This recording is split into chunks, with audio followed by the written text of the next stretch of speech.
इसका वितरण कहलाता है। ठीक है, कोई भी वस्तु पर आवेश अगर फैलता हो तो उसी को हम आवेश का वितरण कहते हैं। तो आवेश का वितरण किस प्रकार से होता है? दो प्रकार से हो सकता है। एक होता है सत्तर, यानी एक होता है कंटीन्यूअस, एक होता है डिस्कंटीन्यूअस। ठीक है, कंटीन्यूअस का मतलब क्या होता है? जब आवेश का वितरण अगर किसी वस्तु पर एक समान रूप से होता है तो उसे हम क्या कहते हैं? कंटीन्यूअस चार्ज डिस्ट्रीब्यूशन कहते हैं, यानी सतत आवेश वितरण कहते हैं।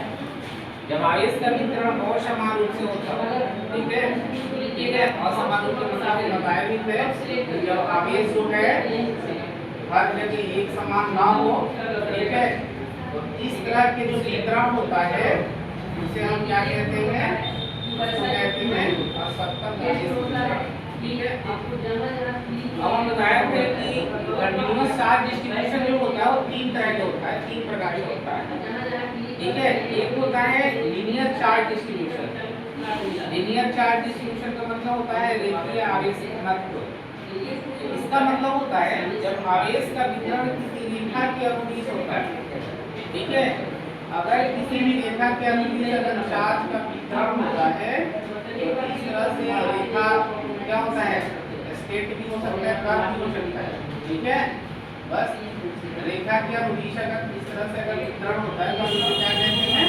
इसे रेखीय आवेश वितरण कहते हैं। ये रेखा वक्र भी हो सकता है। ठीक है, इस तरह से आवेश का जो फैलाव होता है उसी को हम क्या कहते हैं? रेखीय चार्ज यानी लीनियर चार्ज डिस्ट्रीब्यूशन है, रेखीय आवेश घनत्व है, रेखीय आवेश वितरण है। समझ में आया? दूसरा क्या बताया था? अब इसमें रेखीय आवेश एक घनत्व होता है, क्योंकि हम लिखवाए हैं यहाँ पे फिगर के द्वारा बताए यहाँ पे जैसे ये आवेश वितरण का पिक्चर कैसे बनाओगे। ठीक है, एक चीज हम बताए यहाँ पे लीनियर चार्ज क्या है? लीनियर चार्ज डेंसिटी यानी रेखीय आवेश घनत्व का मतलब क्या होता है? इसका घनत्व का मतलब होता है यहाँ पे यानी किसी वायर में या किसी अगर कोई रॉड अगर ऐसे हो जाए तो इसमें प्रति लंबाई में जितना चार्ज होता है, प्रति इकाई लंबाई में जितना चार्ज होता है उसी को हम रेखीय आवेश घनत्व कहते हैं। प्रति इकाई लंबाई में कितना चार्ज। ठीक है, तो इसलिए इसका रेखीय आवेश घनत्व किससे सूचित करते हैं? लैम्डा से सूचित करते हैं। लैम्डा का मतलब क्या होता है? ये होता है।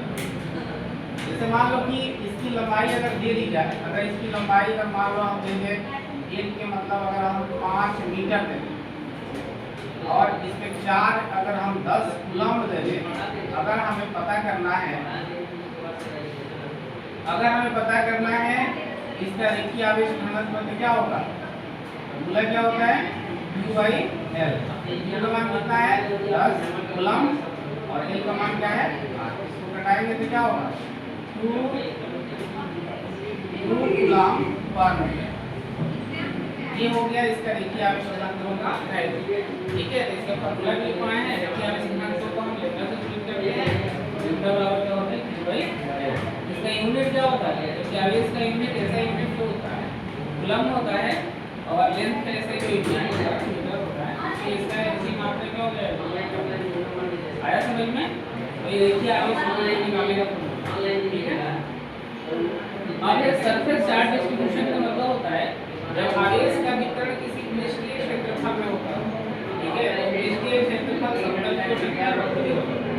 ठीक है, तो जब आवेश का वितरण किसी पृष्ठीय क्षेत्रफल में होता है तो उस तरह से वितरण को हम क्या कहते हैं?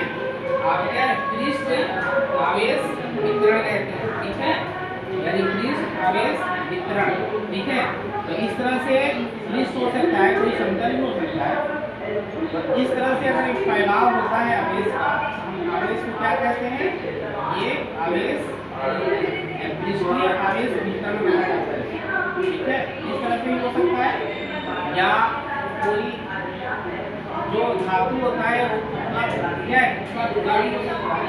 ठीक है, अगर टुकड़ा खुले तो उसी सतह पर आवेश का अगर वितरण होता है उस वितरण को क्या कहते हैं? पृष्ठ आवेश वितरण। ठीक है, यानी सरफेस चार्ज डिस्ट्रीब्यूशन। आया समझ में? तो इस तरह से फैलाव होता है, ठीक है। तो ये क्षेत्रफल में होता है, ठीक है, लंबाई का चीज होता है। और तीसरा जो होता है इसमें वो आयतन आवेश जो वितरण होता है वो किसी आयतन में होता है।